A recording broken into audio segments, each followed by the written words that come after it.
વાસ્તવમાં સુખ કોને કહેવાય ને દુઃખ કોને કહેવાય એ લોકોને ખબર નથી.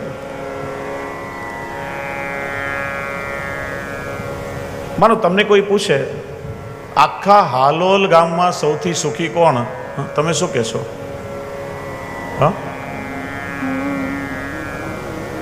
જેની પાસે રૂપિયા હોય એ સૌથી સુખી. લૌકિકમાં ગણિત આવવું જોઈએ.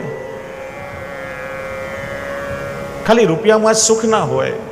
ભાગવતકાર તો કહે છે કે જે રૂપિયાને તમે સુખ માનો છો ને એ રૂપિયાની સાથે 15 પ્રકારના દુઃખ તમારા ઘરમાં આવે છે. સૌથી પહેલા તો રૂપિયા કમાવાનું દુઃખ.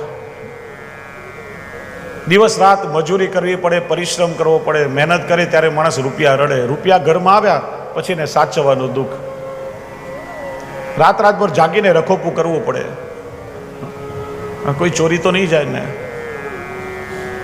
જેવો રૂપિયો ઘરમાં આવ્યો પરિવારના લોકો પર અવિશ્વાસ, આ બધાની નજર મારા રૂપિયા પર જ છે. પછી આવે જુદાપણું.